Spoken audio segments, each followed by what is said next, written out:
Hi there, welcome back and thank you for tuning in to Investor Intelligence, brought to you by the team at the Property Mentors. It's your weekly podcast for all things investment.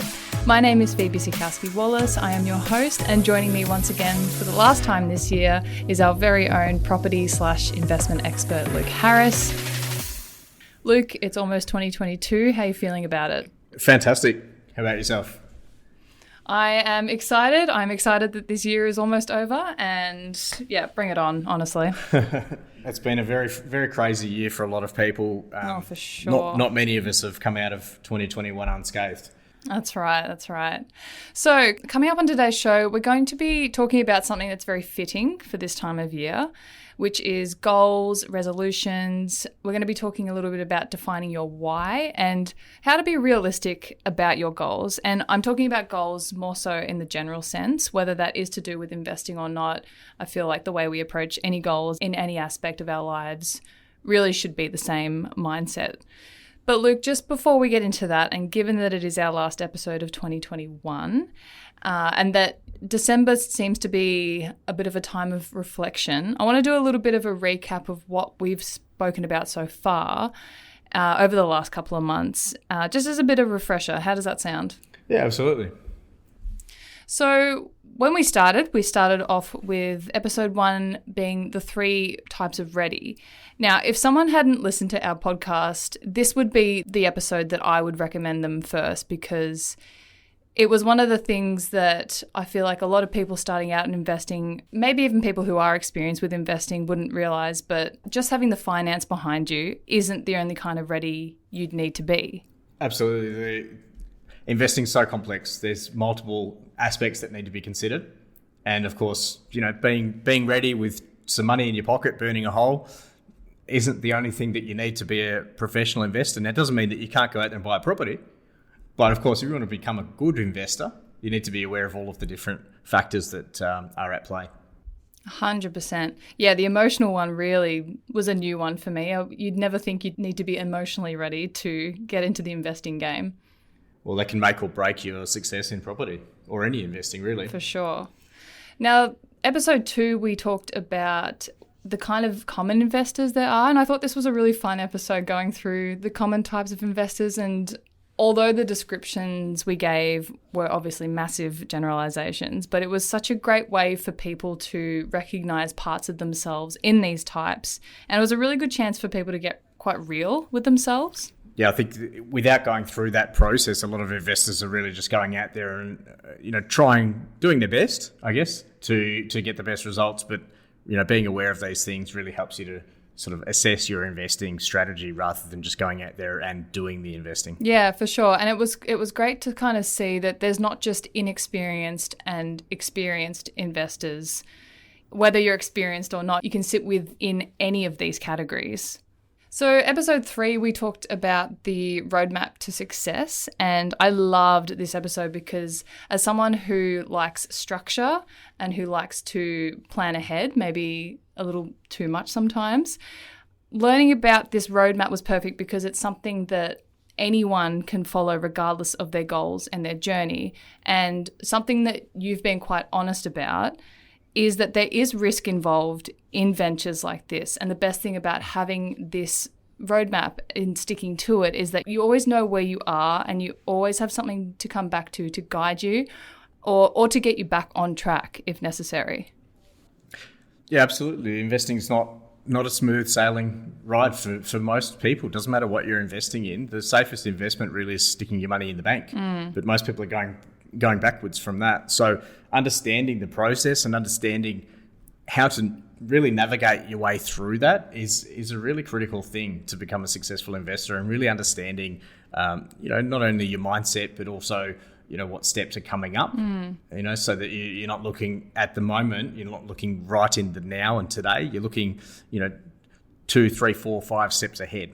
Yeah, exactly. Now, just speaking of sticking money in the bank, episode 4, we talked about alternative investing strategies, and also a great one. As before, I had no idea about so much of what we talked about. So interest rates, what they're good for, what they're not so good for, getting a loan, which isn't the only option. So we touched on become the lender and wholesale property. And as you mentioned just before, savings in the bank, really doesn't do a hell of a lot for you. Yeah, that's right. There's alternate investment strategies available that a lot of individual investors don't know about. And of course, even if you did find out about different investment strategies that are a little bit off the mainstream, which is just buying a property and holding on to it, how would you know how to assess it as to whether it's a good investment or not? And obviously we've got processes in place to determine, I guess the good from the bad, and of course the ugly, which is always out there when it comes to investing. And obviously knowing those processes and how to really funnel through the good ones and really weed out the bad ones, that's a skill in itself. And it does take time to really learn how to look at alternate investment strategies and really determine whether they're a good investment, but also whether they're a good investment for you and your long-term plan and strategy. Yeah, for sure. And then last week we touched on building your team of experts or your core wealth team. And I know this was only last week's episode, but it gave a really great insight to having the right people around you. So look, refresh our memories on why it is important to have the right people around you venturing into investing or into anything for that matter. Well, really into skydiving, you'd want to go with somebody that's done it before, wouldn't you? You'd hope so, yeah. Same thing if you're going to do bungee jumping, you want to make sure somebody knows how to tie a knot. I guess the same thing really with the investing. You need to make sure that you've got the right people around you to really help you with every aspect of your investing. When you're going out there to buy a property, you could be spending hundreds of thousands, if not millions of dollars of your money investing.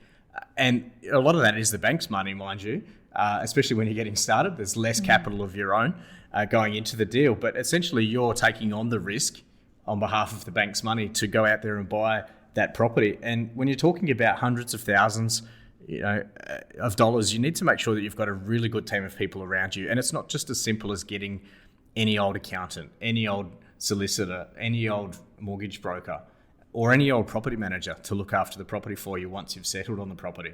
So, going through the process of finding out who are the right people, how to assess whether they're good at what they do, and really, I guess, putting together that expert team is so critical for your success in investing. And it doesn't necessarily mean property investing. Anything that you're investing in, you're going to need all of those experts around you to really help you to build wealth long term. And when you're taking a long-term approach, you really need to build those relationships with those experts so that they can really be on board with your goals and what you're trying to achieve long term.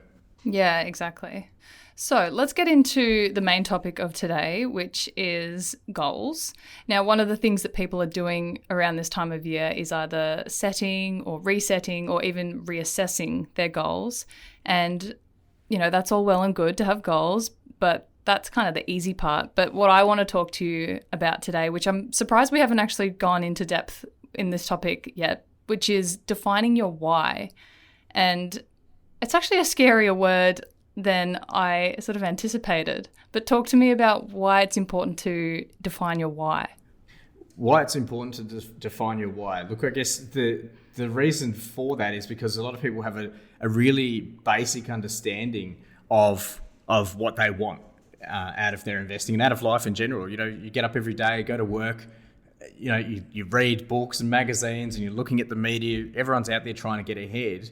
And really understanding your why is not just as simple as saying, well, I'd like to retire comfortably. I'd like to have my house paid off. These are really general sort of goals. And we've realized over the years, speaking to thousands and thousands of investors, that that's not really enough for you to wake up and jump out of bed every day, excited to really achieve your goal of having my house paid off. That's not really, doesn't inspire many people. If you go to a barbecue or party over the Christmas break, go and tell your friends and family that your big goal that you really get excited about, I'd like to pay my house off, retire comfortably. Try and have that conversation with some sort of excitement in your voice. It's just not going to happen. So, to get inspired and get excited about your goals and understanding your why is the very first step, because once you understand it and truly understand it and know that it's achievable, you wake up differently every day. Your whole approach to life and your whole approach to investing is very different when you understand the reasons why you get up and go to work, the reasons why you look at investment opportunities, the reasons why you take out mortgages and sign loan documents.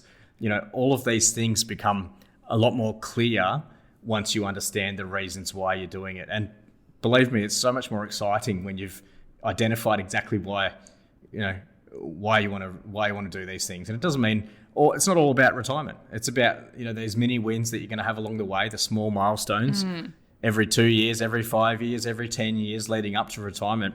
And then, of course, retirement doesn't necessarily mean the end for people anyway. So having the choice to retire is very different from having to retire because you physically and mentally can't work anymore. And a lot of people have the choice to retire much younger than the normal retirement age. Yeah, I've been at the forefront of these questions with you before, and I'm not going to lie, some were more confronting than others, and it's very interesting to sort of delve into it and go, well, I actually want that goal for a completely different, not just to have the goal, but for a completely different reason. And I just want to go through a couple of the questions that we've been through before, which I think is really good for other people to go through. But you asked me, have you achieved your goals this year? Which I think is really important to reflect on what you have achieved and also what you haven't. And then, do you still have time to achieve them? But the third one, which I think is one of the most confronting, is what would it mean if you didn't achieve them next year? Talk to me through that one. Yeah, well, look, if you didn't achieve them this year, now's a really good time to sit back and look at why you didn't achieve it. Now, there's a lot of things that, distracted us during 2021, the same things that we had in 2020 that we thought might not be around in 2021. And, COVID's continued right through. And, we can continue to use that as an excuse. And some people have a valid excuse. They may have lost their job or for whatever other reason COVID's, affected them in other ways. But, that's not the only reason people haven't achieved their goals. And the same things apply every single year where people say, well, look, I just didn't get time. I didn't have enough money. I got distracted with, work, or got distracted with my sporting commitments or family, or there's other reasons why. And I say reasons loosely. I often mean excuses. Why? But it also means, you just haven't prioritized your goals this year enough. If something's important to you enough, you're going to make it happen no matter what. There's a huge number of goals that I set out at the start of the year that I've achieved this year, and I'm super proud of being able to tick those off. But I've got a process that I go through to make sure that I'm setting realistic goals that I know I can achieve. I do set goals that are beyond that, so that I'm stretching and going beyond to really make an effort. And I'm not getting complacent with my goals, because it's obviously easy to set easy goals. It's tough to set tough goals.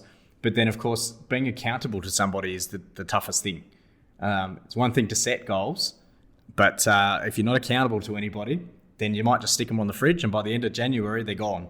You throw them in the bin, or just put a phone bill or something on top of them. So I think, looking back at saying 2021, did I achieve everything? Maybe not. Did I achieve some things that I wanted to achieve? Maybe. Can I reset big goals for 2022? And really thinking now and saying, okay, well, we fast forward 12 months, do I want to be in a position where I'm at right now? And do I want to be happy with those results? Or am I going to say, damn, I missed another year of trying to get things done? And the thing is that I always teach people is that you can always make money, but you can't get the time back. In 12 months' time, we're all going to be a year older, no matter what.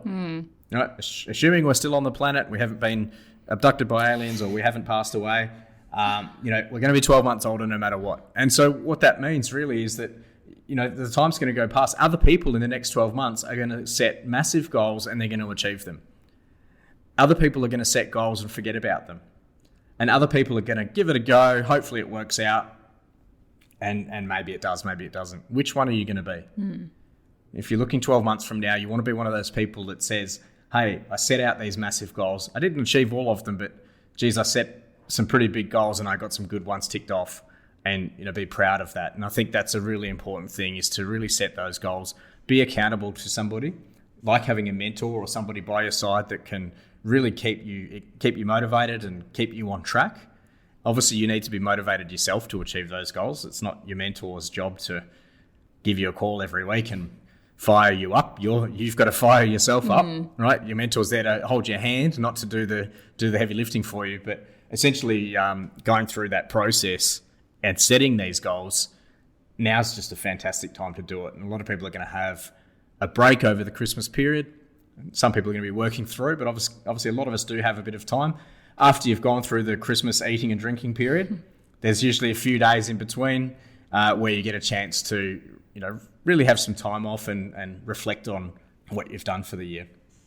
Yeah, I like that idea of, a lot of people use the time of New Year's to set their goals then, but they can also do it now. You shouldn't always have to just pigeonhole your goals into just next year. You can start doing things now. And if you start doing things now as opposed to in 2 weeks' time when there won't really be much of a difference, if anything, you're going to get what you want sooner.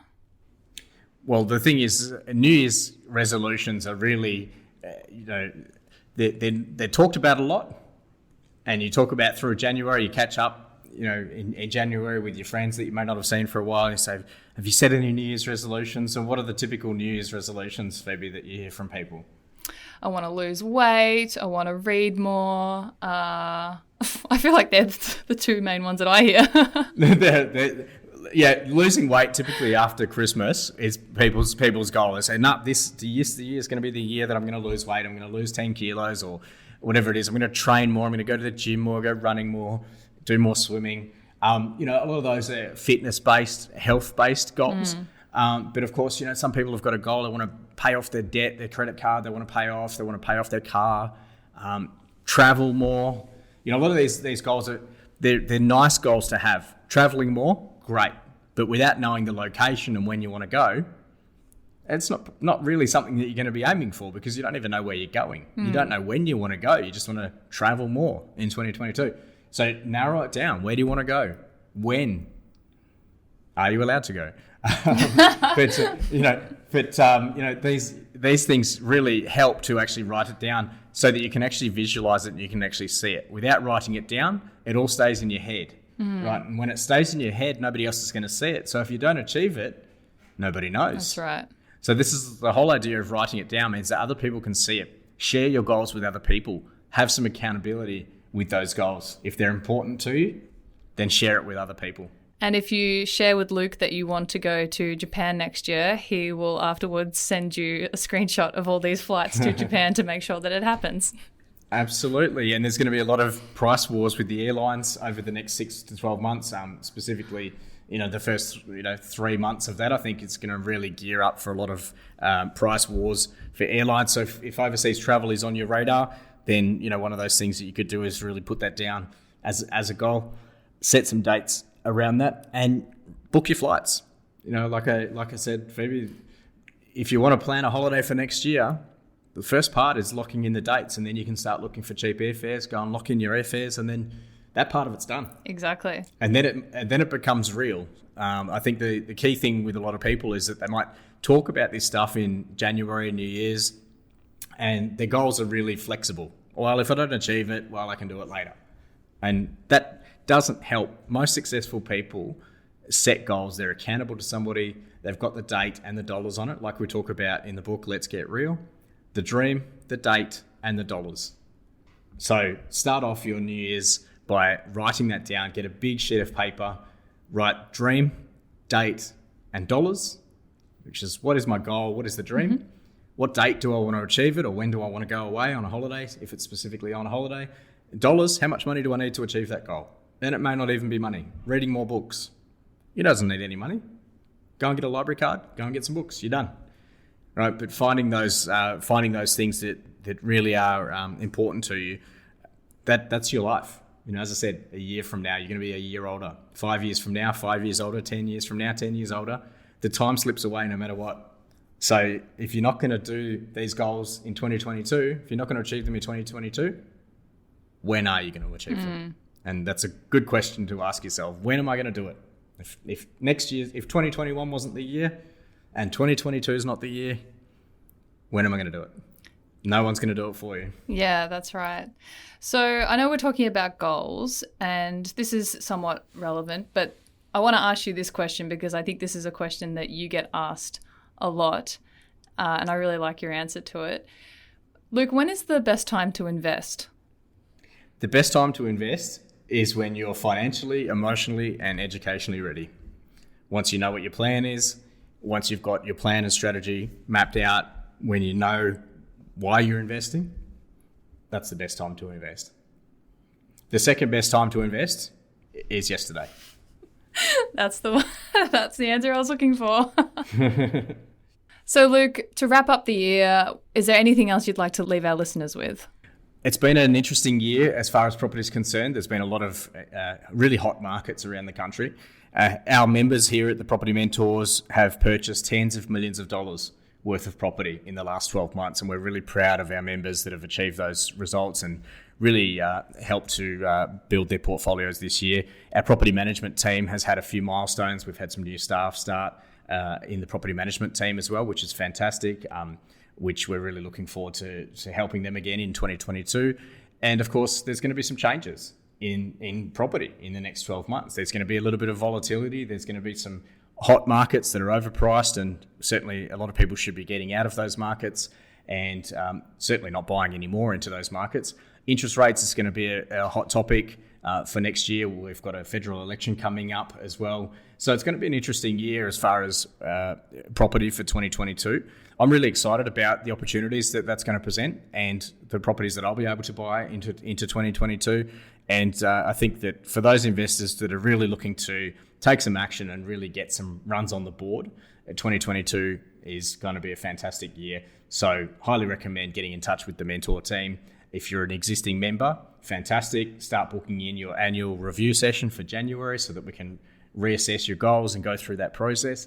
If you haven't become a member of the Property Mentors, obviously end of year, start of a new year, it's a fantastic time to really have that conversation with somebody about, realigning what you've been doing with your investing, or if you're just getting started out, how to actually get started safely and carefully without actually, taking any massive risks, but really understanding the reason why, as we've discussed on the call today. Yeah, fantastic. Yeah, it's going to be an exciting year. There's going to be lots to talk about. And just to wrap up on my end, I just want to say that coming in as an absolute beginner, a couple of months ago, knowing next to nothing about any of the topics we talked about, I truly thought it was going to take me a hell of a lot longer to wrap my head around it.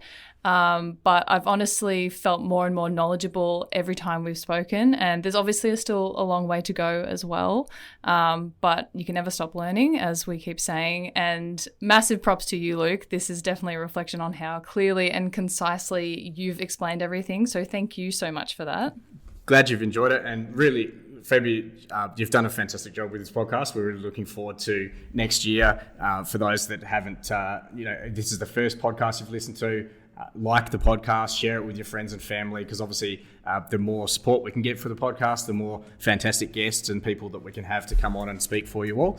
And we're really excited. We've got some big things planned for Investor Intelligence in 2022. Yeah, we've definitely got some exciting guests coming up. So if you would like to know any more about us here at The Property Mentors, you can visit our website, thepropertymentors.com.au. As I said, I know a common New Year's goal for a lot of people is to read more, and there just happens to be a great book that you should add to that list, which is Luke's latest book, Property Fit, especially if you want to widen your investing knowledge and help achieve any of the goals that you have. To get your hands on a copy of that, you can go to propertyfitbook.com.au, which is linked in our show notes, along with all of our socials. Thank you so much for listening. And on behalf of the team here at The Property Mentors, we hope you had a lovely Christmas and have a wonderful New Year's. And Luke, I'll see you in the new year. Happy New Year, Merry Christmas to all, and stay safe.